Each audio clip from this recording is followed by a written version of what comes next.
Holy Train Town, Batman! Tiki here. And BlueDragonFive. And welcome to the show where Batman the Animated Series expert BlueDragonFive takes the novice in myself through the wild world of Batman the Animated Series.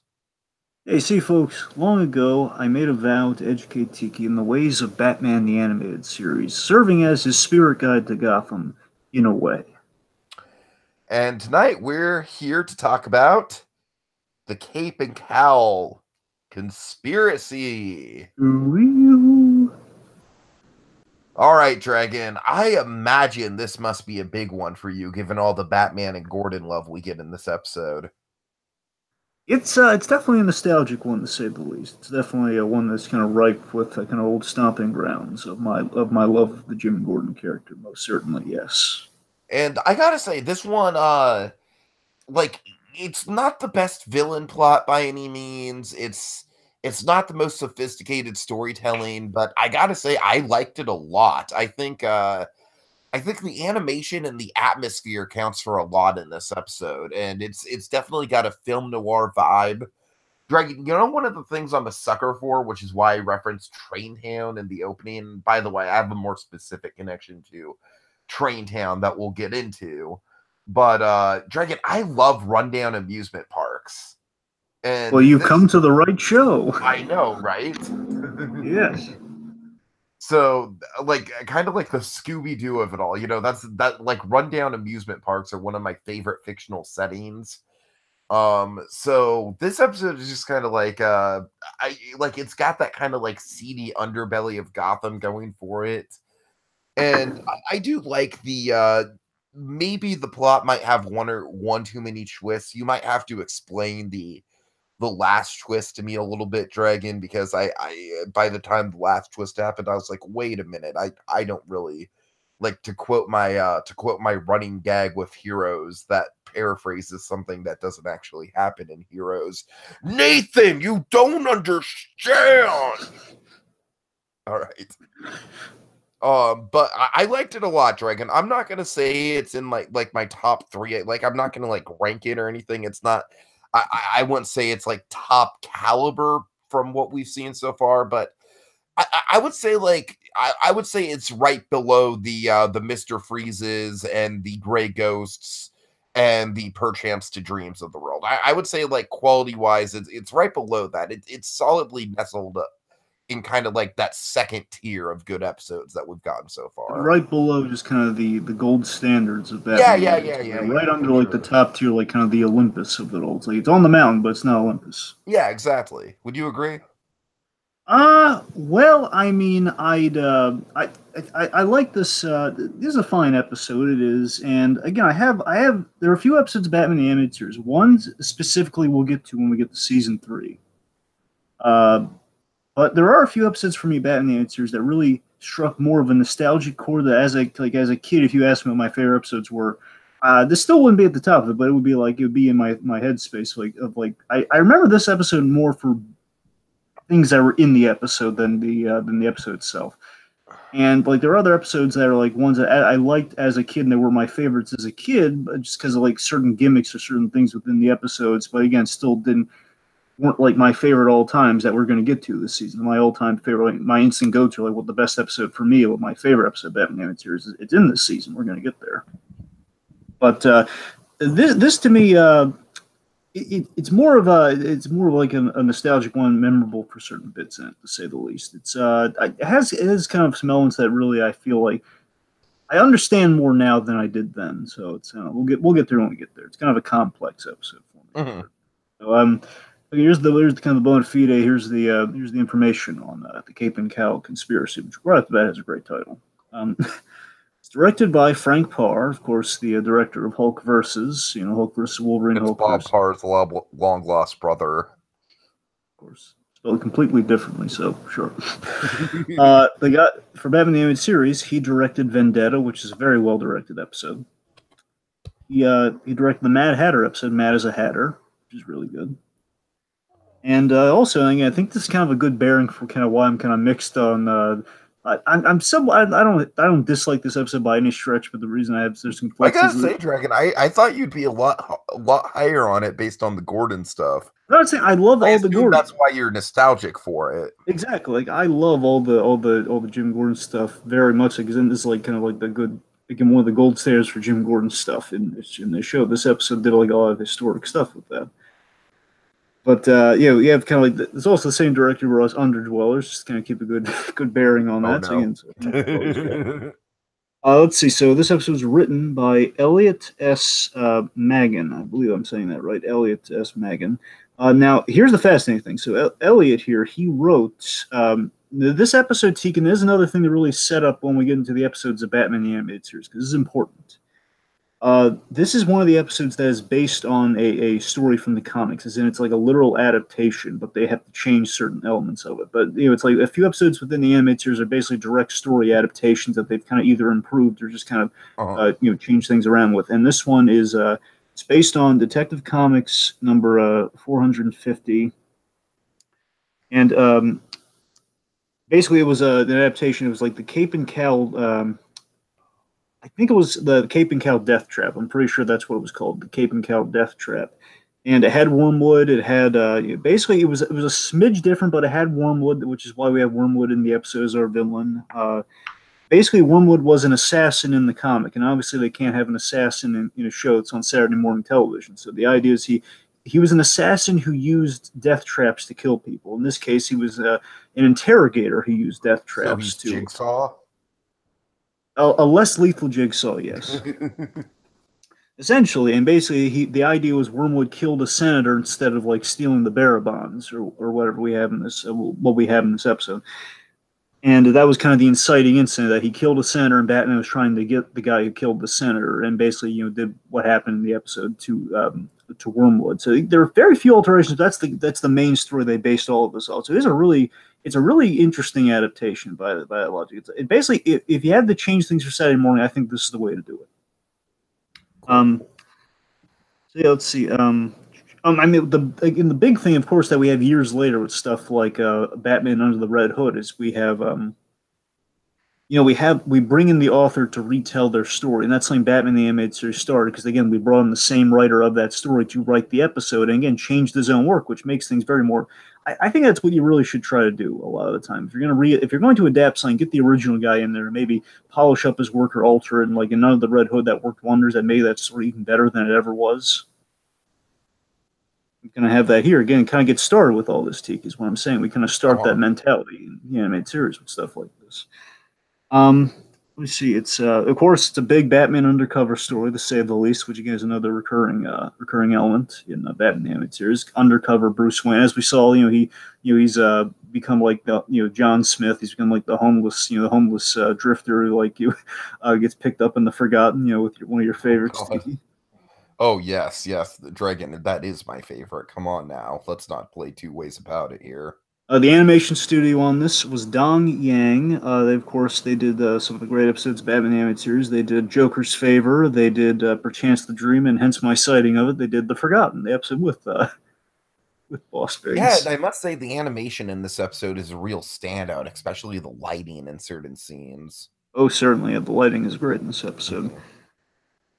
And there was one thing to note. There was a deleted. There was something that was in the first draft that they changed, and I think it was smart that they kind of cut this out of it. There was originally going to be a plot line where the Cape and Cowl was stolen. Batman's Cape and Cowl was stolen at a certain point, and someone put it on and basically did a crime spree. Basically, someone. Now I don't know if that was either before or after they were trying to get like what they were alluding to is going to happen with the fake out at the end of the episode in a way.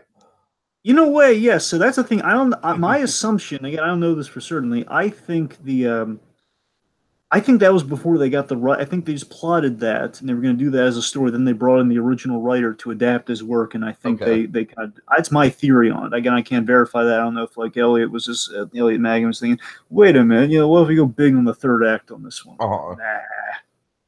Okay. Anyway, so all that said, let's dive right into the Cape and Cowl conspiracy. All right.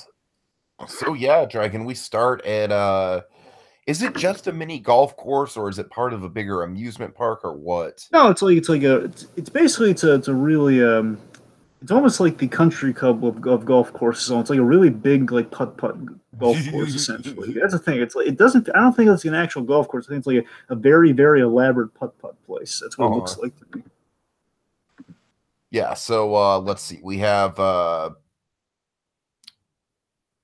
Wormwood walking through or I'm sorry, this isn't Wormwood, is it? McWhirter. We have this Yeah. courier. He's a courier. By the way, Louis Brooks in the Louis Brooks in the comments is saying hi there. Hey, Hey. animated series fan in the comments. Let's shout that out. Nice, We love nice. animated series fans here, especially me. So we have this courier, a courier named Mr. Porter. He follows these clues that he had gotten. He'd been sent a letter, classic, kind of old school noir touch here, like the cutout letters pasted on the paper because it was before, before we really typed things out. You I know what guess. else I kind of feel like is a benchmark with this episode in a weird way, Dragon? What? Correct me if I'm wrong here, but this episode really like it's one of the ideas that we explore a lot with Gotham, but it's kind of like the dark and twisted 60s Batman, especially with the death traps of it all. Of course. Like it's kind of like 60s Batman with a darker edge to it. Basically, it's like if something goes wrong, it could be lethal. You get a, even though it's not going to because it's Saturday morning, but you get a sense that it could though. Uh-huh. So, anyway, so basically, our courier here, he follows this letter that he was sent that leads him. Basically, the courier thinks he's supposed to meet somebody. The courier's supposed to meet somebody to to work. He works for a diplo. He essentially works for this diplomatic. He's looking for a countersign. He thinks this is his contact to exchange the key, so someone can get like these bearer bonds that'll go to help like a relief effort. Essentially, more on that later. But the point is, guy's showing up, and he's not meeting his diplomatic contact. He's meeting this mystery man, of course, who we're building up. Here, just kind of this ominous voice saying, "Come closer," and just lures them to this quicksand trap, and not just not like your classic sand trap, folks. It's like an actual quicksand trap. Like if you're a golf ball, you're in deep trouble. I like the symmetry of that. Yes, It's a fun gag.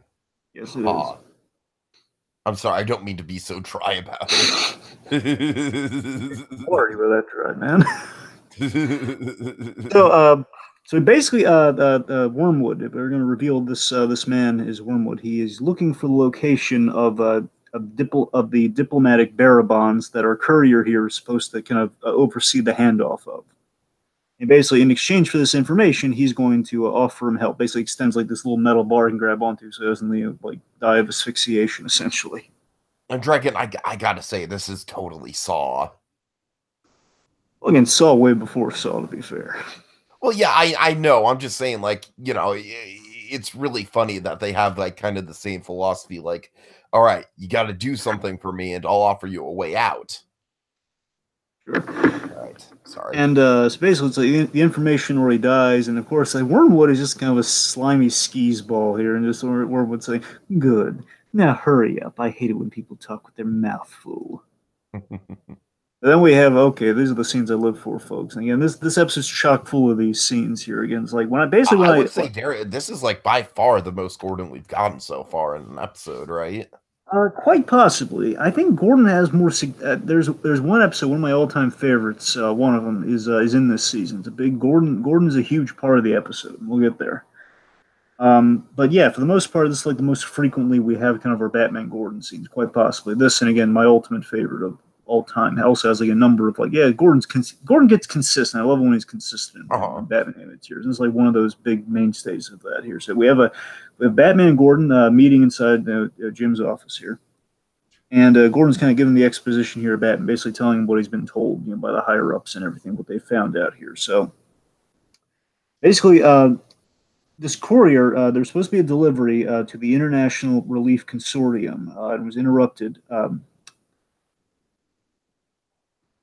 Basically, there's supposed to be there's supposed to be this transfer of bearer bonds. There's supposed to be $750,000 worth in bearer bonds that go towards a relief fund for the starving refugees in Eastern Europe. And all that Batman, he just knows us off the bat because Bruce Wayne stays dialed into these things, and Gordon's just kind of left wondering, wait a minute, how does he know these things? Right.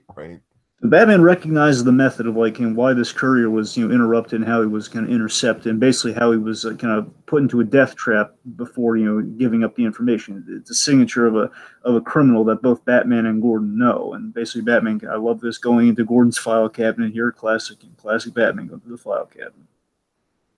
Well, I'm sorry. Before he does the file cabinet thing, I think the file cabinet is for the lead that he's about to find. Anyway, sorry, I'm jumping ahead there. Getting real excited by the scene here. Sorry. So Batman recognizes this method. It's Hosea Wormwood. Look up slippery in the dictionary, and you get Josiah Wormwood. Hosea Wormwood, Diggy. Hosea? Yes, Hosea. It's a Hosea. Okay. JH sound thing. Anyway, so it's like the Jose. Aya. Exactly. All right. So Wormwood is voiced by Bud Cort, by the way. Bud Cort, you may recognize him in small roles in a few places, Tiki, but the one I know most for Toyman from Superman the Animated Series. He's a really great Toyman. He's a real creepy Toyman in Superman the Animated Series. Just this creepy. He's like this. Toyman had a big plastic fake head. He looked like a Bob's Burger Boy almost. But he had this. It basically sounded like Wormwood here, but it was more like kind of childlike. But it's like it basically was a Batman villain inside of a Superman show, and it was always creepy whenever they did Toyman in that show. And Bud Cort really, that's where he really was able to grow in that show. But here it was it's kind of Bud Cort just kind of being introduced into the DCAU, so to speak. So I love the blocking of this concept. I love Batman in Gordon's office, and as this conversation's going on, he's going to the file cabinet. This is a really small detail, but I love how I love the animation on Batman kind of like slinking around in the filing cabinet. Like I love all the animation on his cape in the episode. Of course, the cape and cowl are going to be very central in this episode, so they got a good cape. And I really like how the animation like really takes the time to emphasize the cape to give it just that more of an effect. Yes. So then we have, so basically, Batman's going to the file cabinet. Basically says, I don't, they needed a lead on Wormwood. And Wormwood's, again, he's very slippery, as in he's hard to find, he's hard to pin down. And of course, now this is a very important detail that we set up because Batman's going to be trying to nail, kind of trying to nab Wormwood at each of these crime scenes coming up here, each of these kind of these death trap scenarios. But Wormwood keeps getting away. So we see there is some merit to this guy having such an infamous, kind of slippery, reputation, because again the guy's really good at what he does, and again we saw he can get away scot-free with a lot of these crimes. So Batman thankfully knows someone who may have contacts, may have a history with Wormwood, and that's Yotsek the Baron. That's Baron, the full name Baron Waclaw Yotsek, otherwise known as the Baron. Basically, he's a continental con man. Essentially, he's like a guy he's a con man in the public eye. Like, this is a guy who's probably like has like fake companies and everything that are like going towards charities and such. He can be he's kind of like a goofy version of the Kingpin almost. God. And by the way, Yotsek here, he's voiced by the wonderful, the greatly talented John Rhys Davies. I noticed that. Yes. Oh boy, I love John Rhys Davies. All right, so Dragon, usually with Batman and Gordon scenes, we get a bat exit, of course, but I feel like this scene trends the buck, Dragon. I feel like it kind of breaks the mold a little bit. You know what I like to call this? What do you like to call this? I like to call it a bat transition. But seriously, yes. The transition on this is wonderful, where Gordon's like kind of like describing the Baron, and we transition to this this fundraising banquet. Yeah, it is good. Like Batman describing the Baron and oh yeah, you're right, Batman. Yeah.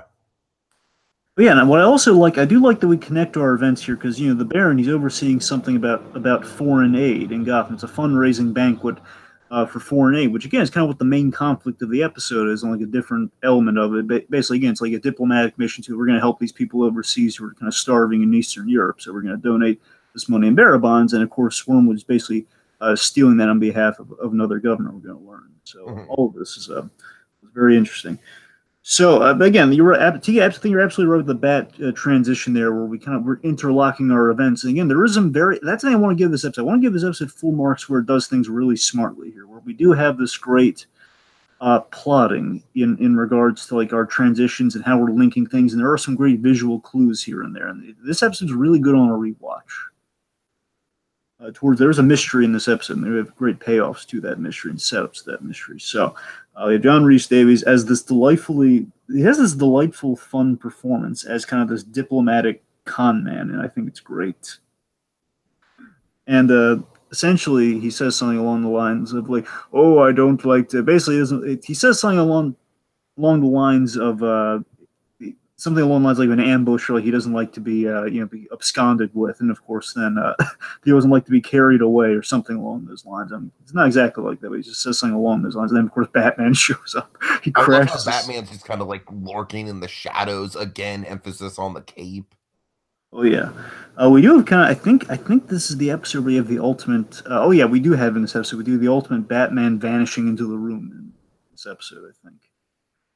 One of the examples of it here. So anyway, so Batman, he crashes the speech and he grabs the Baron and he swings him around the room. I love the physics here. It's like believable enough that if Batman was running around, that's the only way he could lift a guy this big because he has to keep moving, can't keep his momentum going. So he runs, he slams the guy into a kick. Therefore, everyone's laughing and they're not terrified because it's connects to what the Baron was exactly saying just now, because they all think it's like a plant.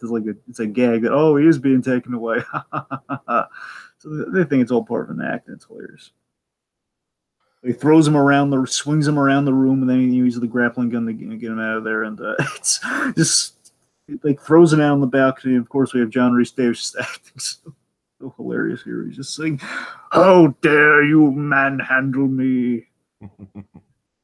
I love that Batman's having such a rare thing. We have Batman having fun in this episode, and something you can kind of note in the animated series is sometimes when they adapt a certain story, they really bring in comic writers to do a take on Batman. They kind of step outside the animated series. I'm not saying this is inconsistent to Batman as a whole in the animated series, but they're definitely pulling from a Batman of a certain era. And this is a Batman of, I guess, kind of a 70s era, where you can have more fun, he can be a little bit more smiley, so he's a little more spry in places, and all this contributes to the overall kind of Batman animated series version of Batman. So it's kind of fascinating how all these elements kind of coalesce. Nice. So then he's terrifying the Baron here. I hope you're not. He's being hung over by his suspenders in midair over a billboard. There's the hilarious image of John Rhys Davies just like being all weepy, like, oh, he's just been weeping. It's like, oh, it's everything. That's everything I know. And of course, he's very much afraid of heights as Batman. He's using the grappling gun to get him away there. So Batman has what he needs. He's got the information that he needs. And important, again, is a huge detail, a huge clue. He recommends that the Baron take a vacation as he dangles him from the suspender. He basically lowers him from the suspenders, like they're all stretched out. And it's hilarious. Of course, folks, suspenders. You're right. That is a huge clue, Dragon. This is only the second time I'm going through this. Absolutely. Of course, like he just drops in there all these bangled out, strangled out suspenders, and of course, then we see the Baron. Again, this is such a fantastic red herring right here. The Baron's very peeved at Batman, as anyone would be. He stretched out my nice suspenders, and he embarrassed me at my party, smashed me through my own cake, and he's telling me to get out of town. I'm not happy with that. We're going to see what the Baron does.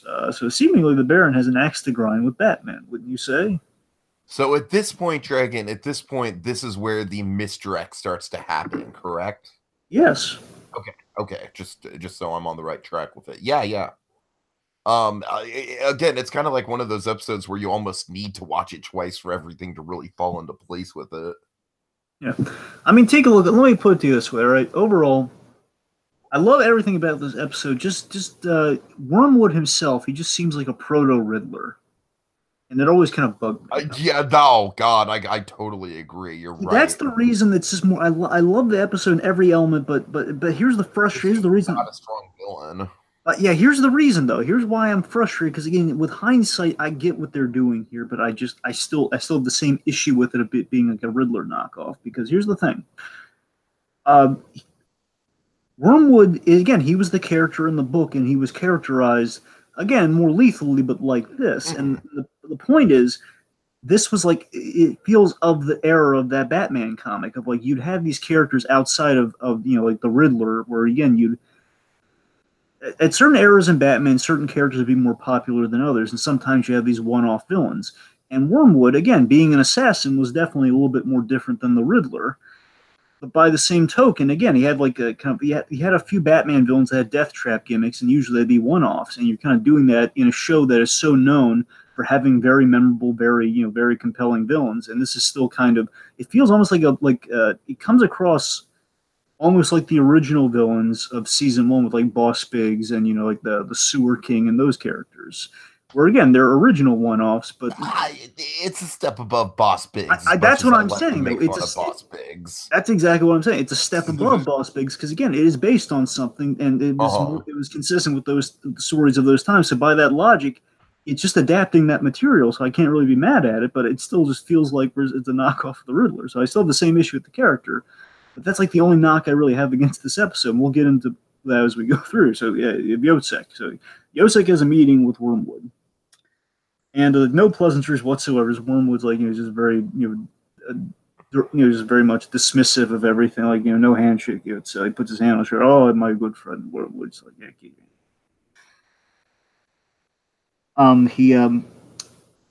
he wants Batman's cape and cows. This better be important, Yotsek, because again he has this big basically the big Barabon thing going on here. So this better be good. He says, "I want the Batman's cape and cowl." So Wormwood sees this as a very intriguing challenge, and but he wants to know. He says, "Well, I'd love to make a fool out of Batman. I'd like to get the better of Batman, but why?" And of course, Yotsek here, he has some information that again, knowing the Yotsek is a connected figure in Gotham, you would imagine he would know these sorts of things, and I could buy it. But he says, "Oh, I'll tell you if you tell me how you got those barrel bombs." Of course, Wormwood, he won't talk. He's just kind of like throwing like, "What? I don't know what you're talking about." He says, "Just know this: you will be well paid and without further questions." He says, "All right, he's only human after all." I kid you not, Tiki. I've been watching Mad Men recently. I'm almost done it. I'm almost finished Mad Men. I got to tell you, there's this character. I swear, serendipity of it all. It's complete. Just like the stars are aligning. I don't know what the deal is. But it's just dawned on me this very moment, having watched that show. There's a character in that show who sounds exactly like he's this little weaselly guy. He's more likable than Wormwood, don't get me wrong. But this little weaselly character sounds exactly like Wormwood.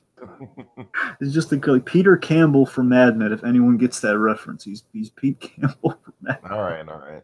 Okay. Anyways, that's as far off the reservation I'm going to get on that one. Okay, so I think huge, big, major historical thing. Yes. Giant, like wave the flag in the sky, like huge benchmark. Here's the nostalgia too. Here's where the nostalgia kicks in here. Okay, this is so say what you will. Even again, the episode may not be in like my top 10 or anything, but again, for just one thing I gotta remember, the frustrating thing is, again, we have that weak sauce villain. By the same token, we have the episode with the bat signal. I know. When I first saw this dragon, I was blown away. I almost thought like, oh my god! It almost kind of like it's funny that I didn't even realize that we didn't have the bat symbol up until this point. But but when we got it, I was like, yes, okay, that's great. Oh yeah. So I like how we see it. We see like Batman's just kind of like, oh, got a new toy. I see. Absolutely, and Tiki, this is one of the out of all the Batman Gordon scenes, Tiki, this is definitely Batman Gordon scenes. This is my top 5 because this has a moment with Jim Gordon that's like everything I love about the character condensed into a single moment, and I love it. Because we have the first use of the bat signal, which, by the way, thanks to these very accurate lines that they're putting out for Batman animated series, I finally, not only do I have like the Jim Gordon figure I wanted so badly as a child, but I also have a bat signal that can light up and go with them. Nice. It's the same exact bat signal with the curvature around. Like a miniature bat signal on the wall. Yes, it does. Awesome. That's what I'm saying. It's great. Anyway, what was I getting at? Oh yes. So technically, if I really wanted to, I actually could get the GCPD, but it wouldn't live up to the snuff of like what the actual GCPD is. It's more like a holding cell than the actual. And I'm sorry, I'm getting off track. The point is, so we have this exchange here. It says, new toy I see might come in handy. Might also get you in trouble with the mayor. Then here's the line from Jim Gordon. It's like, yes, that's Jim Gordon's response to Batman here. Again, Batman showing concern for Jim Gordon here, saying, "This is a nice toy. It could come in handy, most definitely. I approve of this, but for your own sake, this could get you in trouble." Basically, again, you and I working like this razor thin kind of a kind of partnership here, as in, and that's the way Paul Dini always conceived of it in the Bible for the animated series. That one false move and it turns in the mask of the Phantasm for Batman. That was always like Dini's intention. There's always tension with Batman's alliance with the police. It's not the '60s Batman. He doesn't have a badge or anything. There's always a chance something can go wrong. And officially, Gordon can't be affiliated with a vigilante. It's just the way it goes. But you have this signal, which is like, how do you explain that bat signal?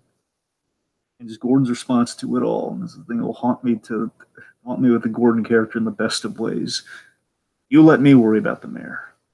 Yes, it just summarizes that dynamic, that need for this alliance. So simple, but says so much, right? Yes, but that's Tiki. That just summarizes the need for the alliance. The whole yes, it is a risk, but I'm willing to take it if it's going to make things easier, if it's going to catch the bad guys faster. If I need to have whether it's like a direct hotline or it's like something that's evocative of a hotline, I'll do that to get the job done. It's like, I'm not going to go through all this BS, all this paperwork, all this. Like, I'm not going to spend 3 weeks to catch a criminal. We can catch in 4 days. Mm-hmm. I love it. Oh my god, it's so good. Oh boy, I'm sorry. No. So let's see. So then they're on again. Tegan, here's the one other element on the reel, and this is nostalgia also. I love that. I love how significant that moment is. Like, oh my god, we're the bat signal. How great that is. But by the same token, there was something on a rewatch years ago when I rewatched this episode. Something occurred to me with this episode that I never thought of before, and it's kind of changed my whole view on this episode. Is that as great a big stride in Batman and Gordon's dynamic as the bat signal is, Batman kind of treats Gordon. Batman treats Gordon kind of bad this episode. I think it's hilarious. Like not bad, but just kind of treats him. Yeah. I see what you're saying. Yeah. Batman that's the thing. It's a great gesture by Gordon. Batman kind of gives Gordon the business. It's basically he treats him kind of backhandedly at this episode. Right. Yeah, he kind of just pushes him off to the side a little bit, for lack of a better word. It's frustrating in a funny way versus frustrating. Like, oh, why is the Batson have to be in the episode with Wormwood of all the episodes it could be in? Why is the one with Wormwood? So if I could almost got him anything, could have we put it somewhere else? Yeah. Obviously, it wouldn't have. Anyway, okay, the point is, so basically he gives, of course, we have kind of the classic rooftop. Now we can have all sorts of rooftop meeting scenes now that we have, the bat signal, of course. Another huge milestone here. So he gives him a clue that they've been sent the clue again, because he knows the GCPD has interacted with the Batman. Have sent Gordon and the police a clue. Shows Batman the clue, essentially a riddle. A proto-Riddle, I guess. That's what he is. He's proto-Riddler. No, you're right. You're absolutely right. He's proto-Riddler. He's watered-down Riddler. That's what he is. He's Riddler, but he won't say riddle. That's essentially what he is. Anyway, so he says, they have any idea what it means? And, of course, Batman has this kind of snide thing that, again, on a rewatch, I was just making sure I wasn't crazy from my recollection of this years ago, is that initially I thought, maybe it's just Batman just being clever and trying to challenge Gordon to, kind of be better. But then the next scene we do this next time is when all came to focus. Like, yeah, Batman's treating Gordon kind of bad this episode. Batman says, don't you? Again, kind of show offy. Again, starts off a little show offy, and then it's going to get kind of snide. Like, oh, Batman, what are you doing to him? Right. So basically, Batman knows the clue, and initially I read it as, okay, this is Batman's way of getting a head start. So again, he's going to get there, and he's not going to tell Gordon the answer. So that's his way of communicating to Gordon, give me a head start. Which I thought, okay, that's nice. And of course, the rewatch was like, oh yeah, that's it just doesn't really make as much sense as I would have hoped that would make. Okay, so then take one of your favorite segments here, Big Sir. Yeah, well, I mean, the reason why I have to highlight Traintown Dragon specifically is I actually have a small amusement park a town away from me called Traintown. Believe it or not. It's like a railway themed, it's like a 20-acre theme park or something like that. It's got like a big train ride that takes about 20 minutes to complete. It's got a lot of track to it. It's fun. But as soon as I saw Traintown, I know this isn't technically a theme park that we're at right now, but as soon as I saw Traintown, I was like, nice. So anyone who lives in Sonoma County, you know what I'm talking about. Right. Okay, so Batman's looking for Wormwood on the train, and he discovers that he's walked into a trap. It's a Now, trap. yes. Now, of course, there's a fascinating question of how aware of these traps. How aware is Batman of these traps? Uh-huh. The next case is very fascinating. This case is a little ambiguous. The next case, it's more clear how aware Batman is. And I think it's fascinating on a rewatch. So basically, as the train locks in, I love this instinctual thing here. Batman, he throws a battering and holds the window open, like, good reflexes on Batman. They're really nice. And he discovers what seems to be a damsel in distress, like literally tied to the train tracks. Again, a little obvious, but again, obvious for a reason. It's funny. Literally, like, girl tied to the train tracks. Really, we're doing that one. Right, You right. got rid of that one after like. What are you telling me now? Is there gonna be a guy in a top hat with a mustache somewhere? God, that'd be hilarious if there was. Yeah, but of course, again, it's phony for a reason. Uh, Anyway, so Batman basically he's told by Wormwood as the train begins to take off. Batman's sealed inside as the train's like going full steam ahead to again being in the very train that's going to seemingly kill this young damsel. So let's see. Oh yes, again we discovers damsel interests. Very obvious. He offers basically offers like put your slide your cape and cowl. There's this little panel opens up at the floor of the train while it's going full speed ahead. Drop your cape and cowl through the panel, and now stop the train and save the girl. And of course, Batman it's a no go for Batman because again, if he takes off the cape and cowl to the viewers at home, he takes off the cape and cowl, well, is exposed. yeah, that's the high stakes of it for sure. So, and again, a very great episode premise, by the way. The whole like you need the cape and cowl, so therefore it's something we know Batman can't do, and we do a fun subversion of that later on. So, 15 seconds. Batman has 15 seconds to make a decision. He climbs out of that little opening the little batarang has allotted him. He strikes this great heroic pose. Again, really great cape and cowl animation here. He's on the side of the train, hanging on like the cape is blowing. So it's like this perfect, like kind of like a captain's pose on the side of the train as it's going full steam ahead. Strikes his heroic pose. He jumps and he dives to save the girl, and he jumps right through the girl, as in she was a hologram. Bum bum bum. So the And then train the wrecks. train kind of derails in a very very kind of horrific fashion in a way. Oh yeah, again they know that. Believe me, Tiki. There's one thing about Batman the Animated Series. They love their explosions and their giant, Uh-huh. structural wrecks.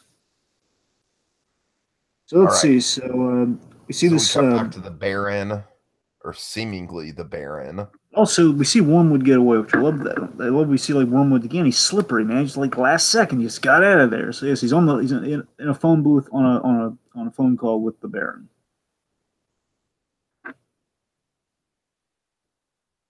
Sorry, do you want to keep going with it? No, go ahead. So he calls the Baron. The Baron tells him that he's got another trap planned for Batman. Don't you worry. It's like, yeah, I'm gonna Delarue's Wax Museum. He needs to put the man himself in danger. He's learned his lesson. He's going to put the man himself in danger. It's again, that's not a bad plan. I like the escalation of it all here. It's getting more and more simplified. Like we're going to get to the main stage of the whole piece here.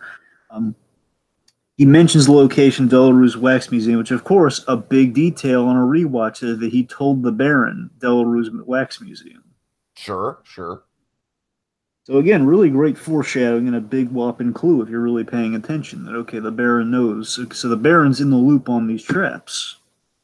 So we see Wormwood. So Wormwood's getting more and more obsessed, and all this like the Baron just hangs up.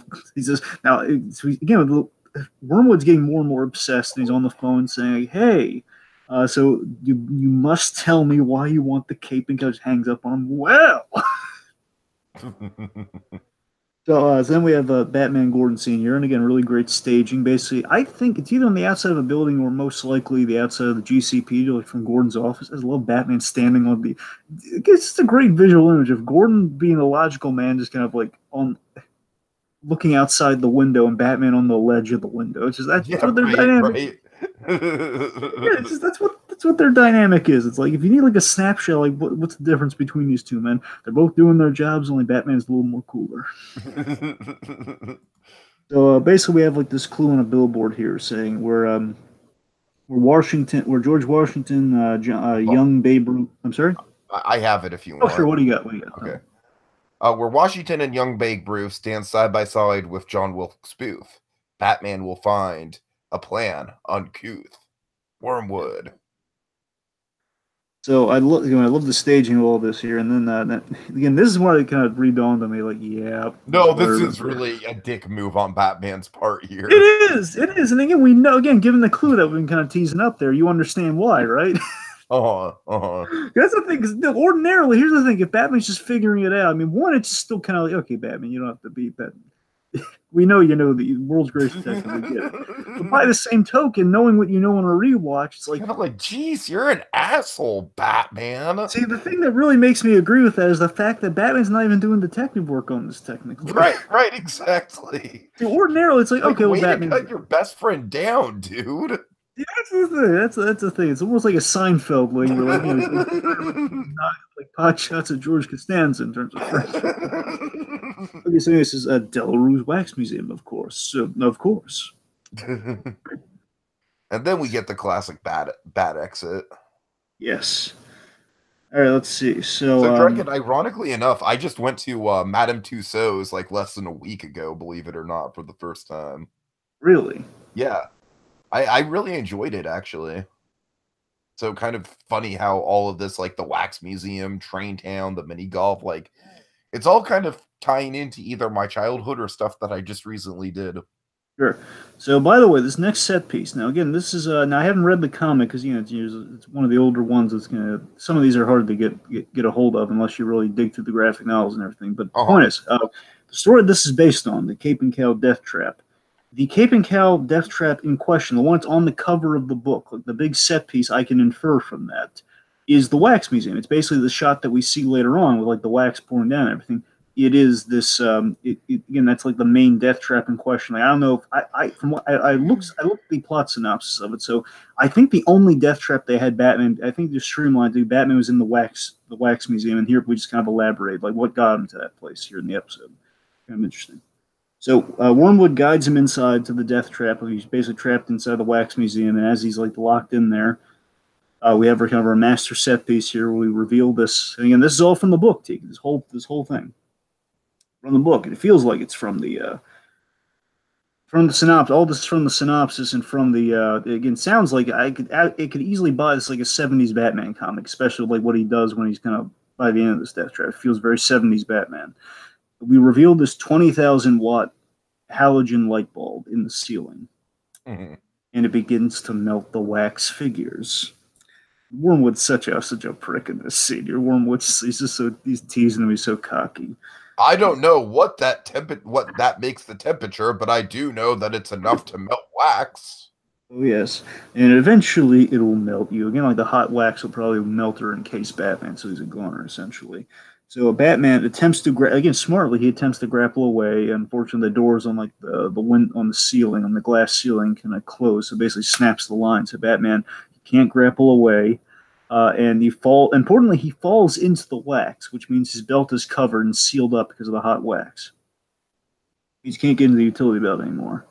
So Wormwood, he's very cocky. He's mocking Batman. Again, very Riddler-esque. That's the thing. This is the most Riddler-esque scene of the whole thing here, where just basically it's like Riddler, especially if anyone plays the Arkham games, they're gonna know it's like Riddler mocking you for not being able to Mhm. figure something out. Like you're in like a life or death trap, and so he basically Batman smartly, he goes for the belt. He basically tosses the useless belt into the bulb, hopefully smashing it. And the thing of it is, they kind of touch on this visually, and again, the animation's really well done here. Again, one the melting wax, doing that right, and of course also you can see the exhaustion on Batman because you can see Batman probably could crack that bulb if he had like another good shot of it with the belt. But the problem is, he's getting real tired. And he's getting heat exhaust. He can't lob that thing again. Yeah, so he goes for basically a skeleton of one of the wax figures, like Yeah, a metal skeleton. have these underneath a wax dummy or a wax skeleton. You have these a wax dummy. You have these armatures, these metal armatures, like you have with Mhm. stop motion figures or plasticine figures. They're like little metal armatures that all the wax is melted off. And he basically takes the stuff off and he throws the centerpiece like a javelin into the bulb. breaking it, so seemingly Batman saved. Episode's over. What do Oh you? dear, Batman. It seems that when you shattered the glass, you also triggered a toxic gas. Toxic nerve gas, which is not good. So we have the nerve gas contingency taking place. Batman is starting to succumb to the nerve gas, and before he's about to die, he surrenders. And again, you wonder, oh Lord, Batman's surrendering. What are we gonna do? If he surrenders, what's the world coming to? Batman has surrendered, but not without purpose. Here, Batman is surrendering, and we have this thing people have mocked to no end. Tiki, just so you know, after Batman surrenders, Wormwood he does this. I don't know. If it's just we build up that Wormwood's super obsessed and he's finally victorious, and he eagerly, so creepily happy when Batman's he's like in the little booth and he's like you have this giant giant smile on his face. He leans towards it. And people have made various dirty jokes about that scene. But the point is that he's very creepily happy in that scene. So the fans blow away the gas. Batman surrenders his cape and cowl, and they play it's a very kind of like taps at a military funeral almost. Is kind of what they do here. It's like our hero has fallen type music here, where he removes the cape and cowl, and says, "Put it in the light, please." And of course he walks into the light, and we reveal it's not Bruce Wayne, but there's a second mask underneath it, kind of a ninja-looking mask, or like a pirate-looking mask. He's got a mask, it's kind of a bandana mask, more accurately. Sorry. And of course, Wormwood. Your one look. Vaguely, it is vaguely your one look, and yeah, I do appreciate on a rewatch too, especially after Phantasm. Kind of a vague allusion to the ski mask years. So. Batman surrenders cape and cowl, and of course, like Wormwood saying, not as confident as we seemed. And again, another big clue here. Maybe it's Batman. Again, you could easily read it as, okay, Batman always having contingency. Maybe he just wears like an under mask, which, of course, interestingly, if you watch Phantasm, which I know you have, he loses the cape and cowl. He's got nothing underneath. You got to be prepared for something like that. So why is Batman prepared for this of all things? And there's a good reason for it. And I love that. Oh yeah. So Batman then tosses his belt. Now, I love this. If you look closely, you can see Wormwood's silhouette is behind that glass, and Batman sees that, as we, the audience, could the whole time. And he throws his utility belt through the mirror, and we reveal Wormwood is gone yet again. Then we have this really weird random bit. It's, again, like another memeable thing from this episode. Batman's just going to go and rambling. Yeah, I remember that. Yeah, that was super random. It's just, I mean... sometimes less is more, guys. Just sometimes, I get Batman's like, the fact is, like, GER's like twice. That's the weird thing. I think we need to loop that down to one. Like, it's a bad day for Batman for some. Oh, nothing against Kevin Conroy. I just feel like we just could have used like some trimming down of that. Okay, here's the big meat and potatoes of it all here, folks. Here's where the episode's namesake of it all, the conspiracy of it all, is unraveled. You're still going to have to hold I kind of get the general gist of it, Dragon. You're still going to have to kind of hold my hand through it a little bit. All right. To quote Superman the Animated Series, what do I got to do? Hold your hand? Yes. So, as Wormwood delivers the goods, the cape and cowl on Yotsek's desk. He gets paid. He's about to hand him a check, and before he hands him the check, says, "How about a drink to your victory?" And he says, "Only if you tell me why you need Batman's cape and cowl." "Oh, yes, but you know my terms. First, you tell me what you did with the bearer bonds." And of course, all this is from the comic, Tiki, but the only difference was they changed the name on the character. It's like something hardcore. That's what the guy's name was instead of Yotsek the Baron. They want more fun with that character. I really respect that. Mm-hmm. So Wormwood says, "Okay, fine." At a certain time, let me see here. Oh yes, an agent of the Kyrian Emerades will get the bombs. I'm sorry, all this like secret society stuff. That's what's really throwing me off about the episode's plot. Well, it's not really. It's not a secret society. The Kyrian Emerades. It's like.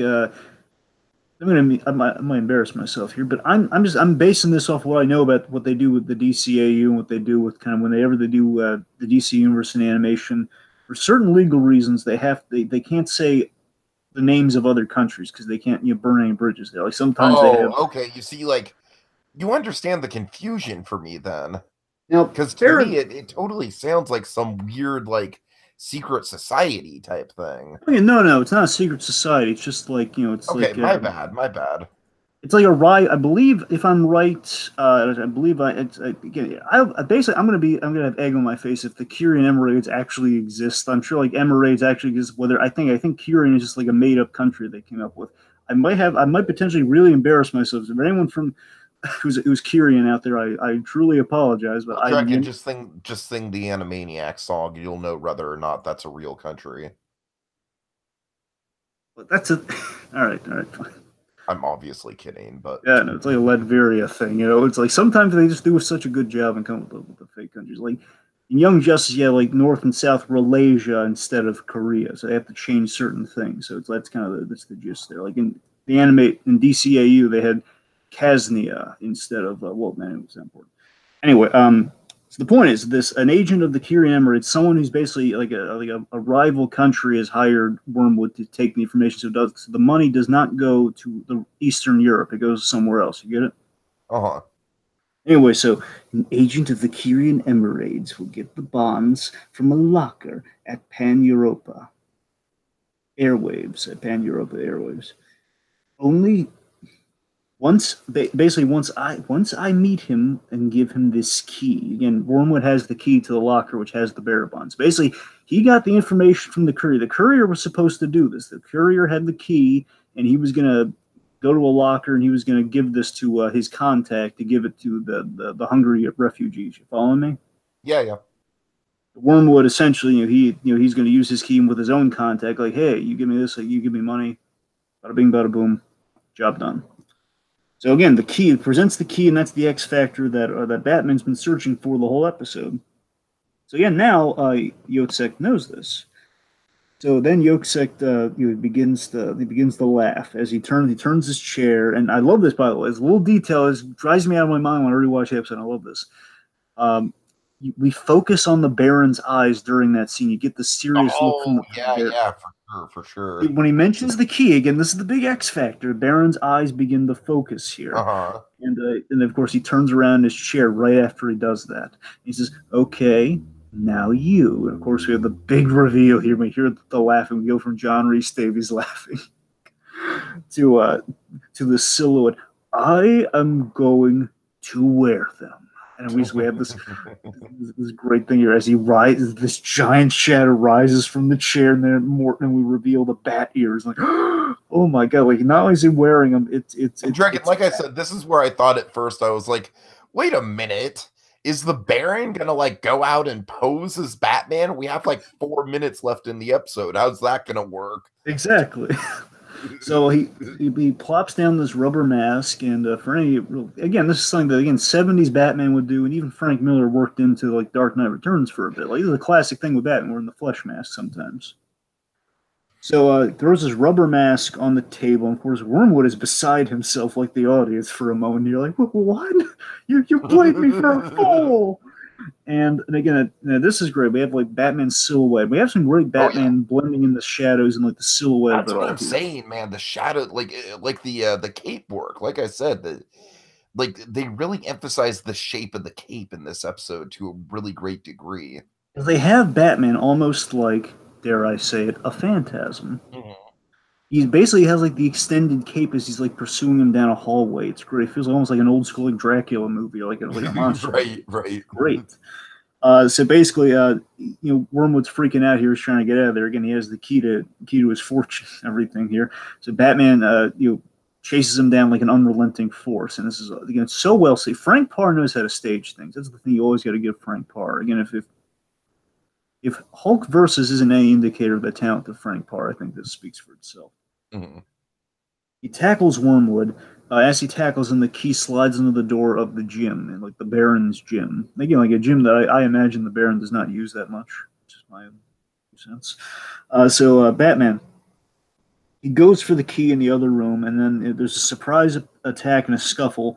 with Wormwood. And again, here's the thing. This to me, I don't know if this is in the original book or not. I'm not entirely sure because I know there's a scuffle. I don't know if it's in a gym or everything.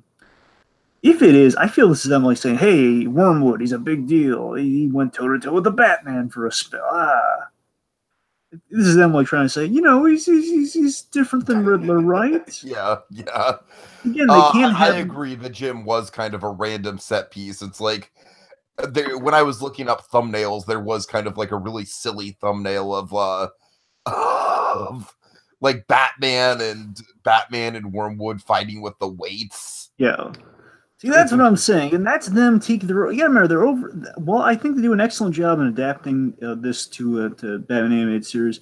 I do feel at the same token they are kind of pigeonholed by we can't have him be an assassin. We have to do something to delineate him from the Riddler. We have to do something. And it just like it's kind of hard to buy this guy. Look, and that's the thing. Like they have to do something that makes Wormwood kind of a threat. And by the same token, I don't believe this guy, desperate or no, I don't know if he's going to be. This point in the episode, I was just like, wait a minute, what is going on here? This episode just went off the rails. Because that's the thing. The episode really ends with that reveal, and that's the thing. The episode ends with the reveal, and then the coda at the very end of the episode. Yeah. And that's the reason I have that. That's the reason I'm mixed on the episodes. Like it's all great, and we have like it's kind of fun, but it's kind of I don't know if it's that good. So Batman battles with these big barbell weights as if they're like kind of like sparring staffs essentially. We have this kind of neat here's the thing I did catch on a rewatch that I really do like about all of it though. This is really nice though. We have this awesome fake out where I forgot that this was staged as a fake out, and again I think it's kind of cool. Wormwood charges at Batman, and he goes out the window. And what we do, Tiki's so clever. I never put this together. Even when I rewatched it years ago, I completely forgot about this. They focus on the weight because the weight is falling, and it's almost like a Hitchcockian bait and switch almost here. It's like basically you see Wormwood, like a trick of the editing. Wormwood charges at Batman full steam ahead. Batman dodges it. Wormwood goes through the window, and we follow something falling down. And you think that's Wormwood. It's like a fake out that we can't kill someone on Saturday morning television. But you think for a moment, is that Wormwood falling down? And you realize it's the weight because we reveal the weight just like hit the ground. Then we pan up and we reveal Wormwood hanging on to Batman's cape. Otherwise, his cape and cowl. So we personify the obsession with the cape and cowl. So that's the thing that saved his life. I mean, that's pretty cool, I think. No, you're absolutely right about that. Like I said, visually throughout the episode, I have no complaint with how the cape was used at all. It's really good.